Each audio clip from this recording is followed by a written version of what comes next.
नमस्कार दोस्तों, स्वागत है आपका फिर से एक नए वीडियो में। आज टॉपिक थोड़ा थोड़ा नहीं बल्कि बहुत ज़्यादा सीरियस है। कार, फोर व्हीलर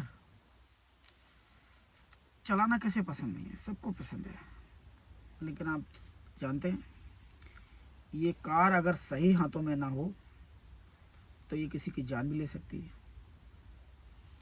अगर इसे चलाने वाला व्यक्ति मानसिक रोगी ना हो, मानसिक रोगी हो, तो ये किसी की जान भी ले सकती है। ऐसी ही एक घटना दिल्ली के द्वारका में घटी है। जी हाँ, सभी जानते हैं, सभी चैनलों पे है ये। आ, सारे न्यूज़ चैनल इसको कवर कर रहे हैं इस टाइम, क्योंकि घटना ही बहुत बड़ी है, सोच से भी ज़्यादा बड़ी है। किसी का परिवार उजड़ गया इस घटना की वजह से। इस गाड़ी ने किसी का परिवार उजाड़ दिया है। वैसे तो ये बहुत खूबसूरत गाड़ी है और इसको बनाने वाले भी बहुत खूबसूरत हैं। जी हाँ दोस्तों, ये गाड़ी जो है महिंद्रा स्कॉर्पियो है। बहुत ही सुंदर गाड़ी है। लेकिन वही है कि इसमें गाड़ी का, कई बार मैंने इस छोटे से वीडियो में जिक्र किया, गाड़ी का कोई दोष नहीं है, दोष है उस चलाने वाले का। इस पता नहीं इस गाड़ी में ऐसा क्या है जो लोग पागल हो जाते हैं, अपना मानसिक संतुलन खो बैठते हैं। रोड पे चलने वाले को तो कीड़े मकोड़ा समझते हैं लोग।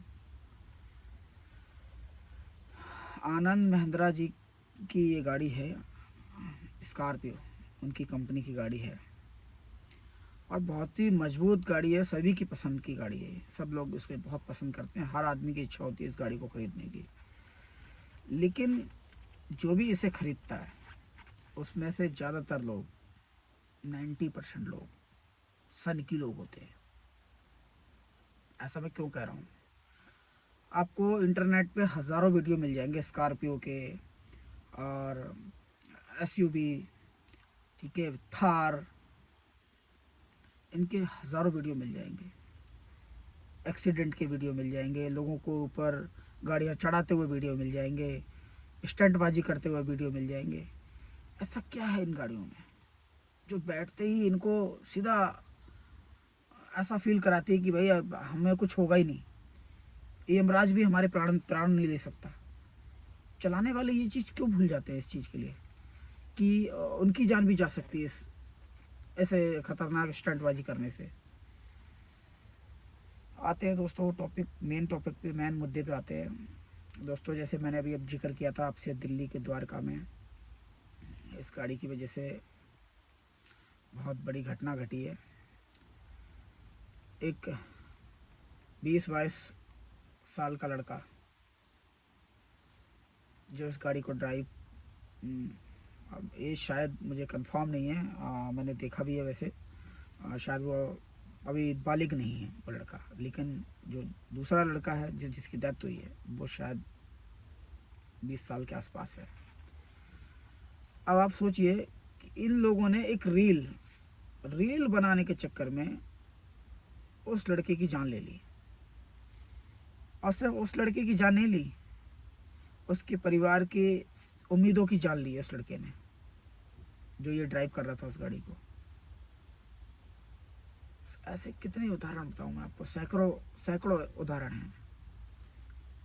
दिल्ली में क्या, हिंदुस्तान में कहीं भी आप अगर रोड पे चलते हैं तो आप सुरक्षित नहीं हैं, मतलब नहीं हैं। आपके साथ कभी भी कुछ भी हो सकता है। कोई भी रईस ज़्यादा आके आपके ऊपर गाड़ी चढ़ा देगा। और जो सिस्टम है, सिस्टम, इस ऐसी घटनाओं का सबसे बड़ा जिम्मेदार जो है वो सिस्टम ही है, क्योंकि वो कोई ठोस कार्रवाई करता नहीं है। और ठोस कार्रवाई क्यों नहीं करता है? क्योंकि जिसकी जेब में पैसे हैं, सिस्टम तो सिर्फ उन्हीं की सुनेगा, बाकी तो सारे कीड़े मकोड़े हैं। और इसी लापरवाही ने शाहिल की जान ली है। जो दिल्ली में जो हादसा हुआ द्वारका में, उस लड़के की जान, जितना वो कार ड्राइवर दोषी है इस घटना के पीछे, उतना ही सिस्टम भी दोषी है, बल्कि सिस्टम 4 गुना दोषी है।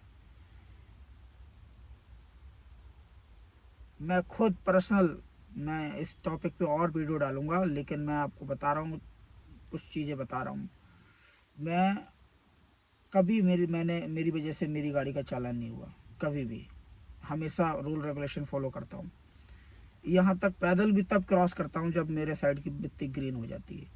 मेरे साथ भी घटना घटी है जनकपुरी में ही, ठीक है। रेड लाइट क्रॉस कर रहा था मैं, जबकि उससे पहले मैं खड़ा था।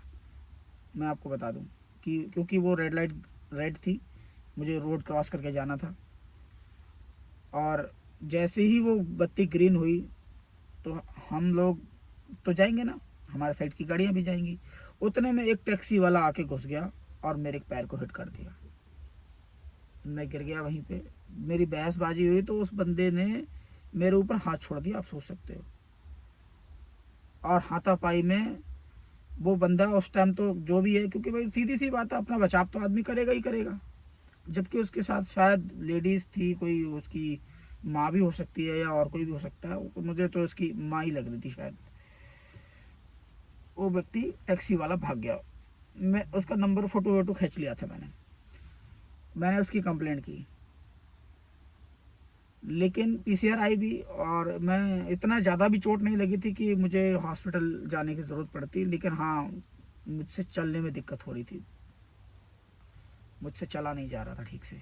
लेकिन फिर भी जो पीसीआर थी उन्होंने मुझसे पूछा, देखो जो अच्छी चीज़ है वो भी बोलनी चाहिए। जो पीसीआर जो आई थी उन्होंने पूछा कि क्या आप हॉस्पिटल चलेंगे, जाना चाहेंगे। मैंने कहा सर मुझे चोट लगी ज़रूर है, पर इतनी नहीं लगी कि मुझे हॉस्पिटल जाने की ज़रूरत पड़े। मुझे अगर लगेगा, मैं अभी फ़िलहाल घर पास नहीं है, मैं चला जाता हूँ, अगर मुझे ज़रूरत लगेगी तो मैं हॉस्पिटल ज़रूर जाऊँगा। मैंने उनको एक कंप्लेंट दी, रिटर्न में कंप्लेंट नहीं थी, बस ये गलती की। उस पीसीआर वालों जो भी आते हैं उनको डिटेल्स लिखवाई, और वो डिटेल्स नोट करके ले गए। फिर थाने से मुझे फ़ोन आया कि अब उस टैक्सी वाले को बुलाते हैं, उसकी डिटेल्स हमारे पास आ गई है, क्योंकि मैंने फ़ोटो वगैरह सब उनको दे दिए थे। उनका डिटेल्स हमारे पास आ गई, हम उसको बुलाते हैं। जब से ही बुलाएंगे उसके बाद आपको भी फ़ोन करेंगे, आप भी आ जाना। आज तक फ़ोन नहीं आया मुझे, और ना, और हो सकता है उसे बुलाया हो और उससे पैसे वैसे लेके रफा दफा कर दिया हो। तो यही है सिस्टम की लापरवाही। ये लोग इंतजार करते हैं कि बड़ी घटना कब होगी, तब इनकी नींद खुलती है। जब इनके खुद के परिवार के साथ ऐसे हादसे होंगे तब शायद इनको समझ में आएगा कि हमें पब्लिक के लिए भी उतना ही सोचना चाहिए जैसे जितना हम अपने परिवार के लिए सोचते हैं। बैक आता हूँ फिर से वापस उसी मुद्दे पे, द्वारका वाले पे। अगर जिस गाड़ी ने उसको हिट किया है, मतलब उसको उसका मर्डर किया है, हिट नहीं कहूँगा, है मर्डर किया उसका, जिस गाड़ी वाले ने उसका मर्डर किया है, वो, अगर ये हादसा ना होता, क्यों नहीं होता ये हादसा, अगर सिस्टम, फिर से दोबारा वही बात, अगर सिस्टम समय से जाग जाता तो उस गाड़ी पे 13 चालान है ओवर स्पीडिंग के। सोचो, क्या ये सिस्टम को नहीं पता है, पुलिस डिपार्टमेंट को नहीं पता है कि उस गाड़ी पे 13 चालान पहले से हैं।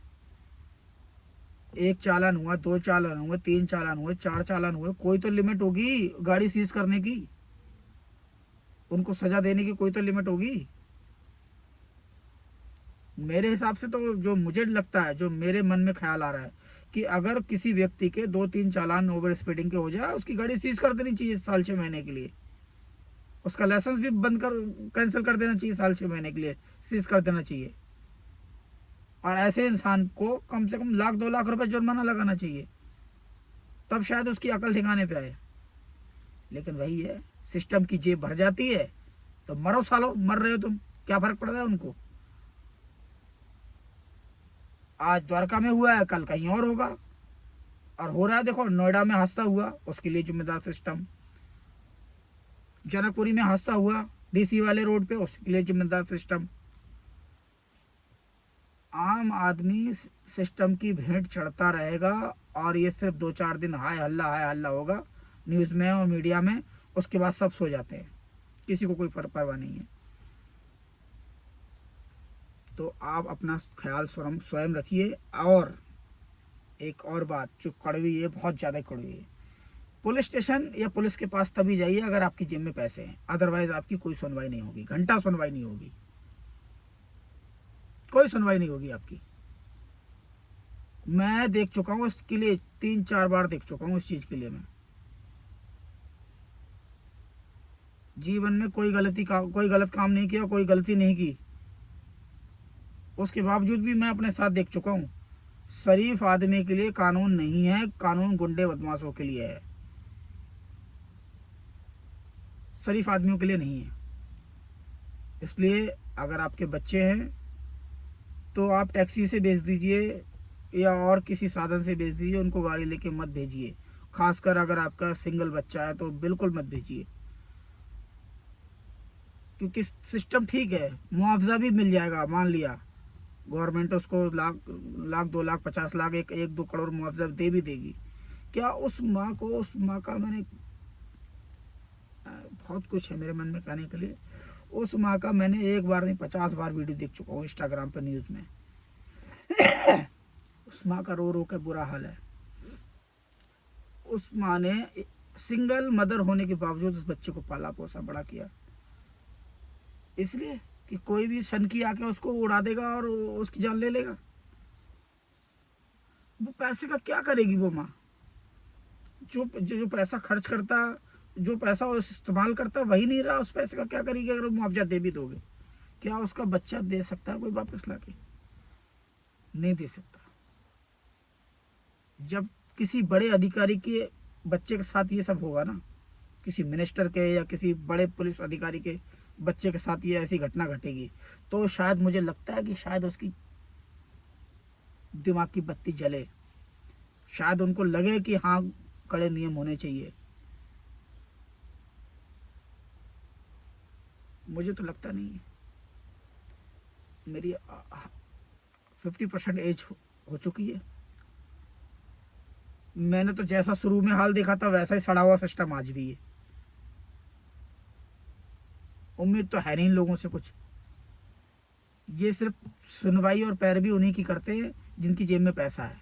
गरीब आदमी तो तुम रोज पुलिस के चक्कर काटो, कोई सुनवाई नहीं होगी आपकी, कोई मदद नहीं की जाएगी आपकी। होंगे 100 में से 10% जो अपने ड्यूटी को ड्यूटी समझते हैं, काम को काम समझते हैं, उस ड्यूटी को निभाते हैं। बाकी 90% तो चोर ही है। काम चोर कह सकते हो उन्हें। अगर वो अपनी ड्यूटी को ईमानदारी से निभाएं, ऐसे शनकियों को सजा दी जाए ऐसी में, तो शायद ऐसी घटनाएं देखने को ना मिले। नहीं कहना कुछ और मुझे, क्योंकि हजारों घटनाएं रोज होती हैं। उनके बोलने से कुछ नहीं होता तो मेरे बोलने से क्या ही होगा। लेकिन फिर भी जो मेरे मन में था, मुझे जो ठीक लगा, वो मैंने इस वीडियो के माध्यम से बोला है। अगर ठीक लगा हो वीडियो, मैंने कुछ गलत बोला हो, तो उसके लिए भी कमेंट करके बताना कि आपने ये चीज़ गलत बोली। अगर मैंने सही बोला है तो और दबा के शेयर कर दो इस वीडियो को। जय हिंद।